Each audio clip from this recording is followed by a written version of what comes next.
Sir మీరు రెండవసారి సర్పంచ్గా గ్రామ పంచాయతీకు పోటీ చేస్తున్నారు కదా.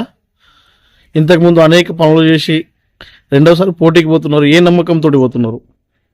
నేను నా గ్రామమే దేవాలయం, నా ప్రజలే దేవతలు అనుకుంటూ నా జీవితాన్ని గ్రామ సేవకి అంకితం చేయాలన్న ఉద్దేశంతో రెండోసారి నా గ్రామంలో అభివృద్ధి ఇంకా చేయాలనే తపనతో 30 ఏళ్ల రాజకీయ జీవితంలో నేను ఎన్ని ఉడిదడుపులు వచ్చినా, ఎన్ని కష్టానష్టాలు వచ్చినా నా ప్రజలకు ఎల్లప్పుడూ సేవ చేస్తూ రాత్రింబగలు నా ఊరుని వదిలి ఉండకుండా మళ్ళా పోయిన 5 సంవత్సరాలు ప్రజలను ఆశీర్వదించి దీవించిన తర్వాత కూడా ఉన్న రెండోసారి కూడా నా గ్రామ ప్రజలు మళ్ళా నన్నే బారిలో ఉండాలని ఒత్తిడి తేవడం జరిగింది.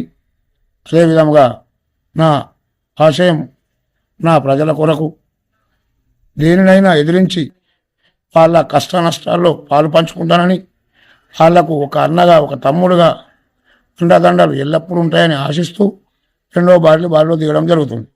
మీరు గతంలో 5 సంవత్సరాల సర్పంచ్ కాలంలో చేసిన అభివృద్ధి గ్రామంలో? నేను గతంలో చేసినటువంటి దాదాపు ఒక 60 లక్షలతో సీసీ రోడ్లు వేయించడం, మిగతా కార్యక్రమాలు మిషన్ బాధ్యతకు నా సొంత డబ్బులు పెట్టుకొని ఎవరొచ్చి చూసినా ఆ సొంత డబ్బులతో ప్రిపేర్ చేయించడం జరిగింది. దానికి ఎలాంటి ఎంపీ లేకుండా నేను భరిస్తూనే ఉన్నా.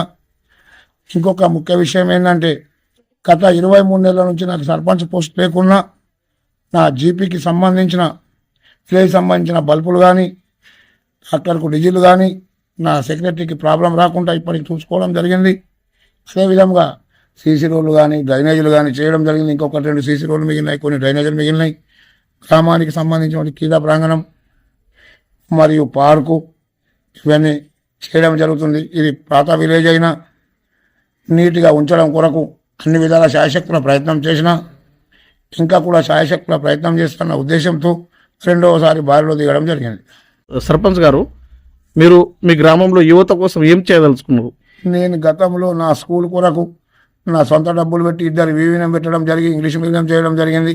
అదేవిధంగా ఇప్పుడు ఊళ్ళన్నా ప్రిపేర్ అవుతున్న ఉద్దేశంతో ఉంటే జాబర్స్ కొరకు వాళ్ళకు బుక్స్ కొనిచ్చడం కానీ, ఆటల పోటీలకు పోతామనే ఉద్దేశంతో ఉంటే వాళ్ళకి అన్ని విధాలు ఆదుకుంటానని చెప్పి ఈ రకంగా హామీ ఇస్తున్నా. రెండోసారిగా మీరు సర్పంచ్ అయితే మహిళలకు ఎలాంటి ఫలాలు తీసుకొస్తారు? వాళ్ళకి ఎట్లా అభివృద్ధి చేస్తారు? మహిళలకు అన్ని రకాల ఆదుకుంటానన్న ఉద్దేశంతోనే మహిళలు 100% నా వెంబడి ఉండడం జరిగింది. గత ప్రభుత్వ హయాంలో పెన్షన్లు కొత్త శాంక్షన్ చేయడం జరగలేదు. ఎవరైనా భర్త చనిపోయి ఉన్న వాళ్ళకు వెంటనే పెన్షన్ నేను పిలిపించి ఇవ్వడం జరిగింది. అదేవిధంగా ఈ గవర్నమెంట్ కూడా ఐడి ఓపెన్ అయితే పెన్షన్ లేని వాళ్ళందరికీ వెంటనే పెన్షన్ కొరకు ప్రయత్నం చేస్తానని హామీ ఇస్తున్నాను. ఇప్పుడు రోజు సర్పంచ్గా రెండోసారి గెలిపిస్తే గ్రామాన్ని ఏ విధంగా అభివృద్ధి చేస్తారు? గ్రామమే నా దేవాలయం, నా సొంత ఇల్లు అనుకొని ఈ ఊరు ప్రజలే నా దేవుళ్ళు అనుకున్న ఉద్దేశంతోనే నా శాయశక్తుల ఉన్నంత మట్టుకు నా గ్రామాన్ని ఆదర్శ గ్రామంగా తీర్చిదిద్దుస్తానని హామీ ఇస్తున్నాను. గుర్తుగా ఏ గుర్తుతో ప్రజల్లో సర్పంచ్ పోటీకి వెళ్తున్నారు? నేను మొదటిసారి కూడా ఉంగరం గుర్తు మీదే పోటీకి వెళ్ళినా, రెండవసారి కూడా ఉంగరం గుర్తుతోనే పోటీలకు వెళ్తున్నా.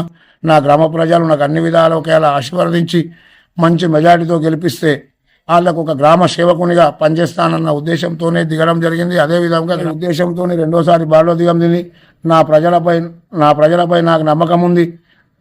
మొదటి మెజారిటీ కంటే రెండోసారి అత్యధిక మెజారిటీతో గెలిపిస్తానని ఆశిస్తూ బారిలో దిగుతున్నాను.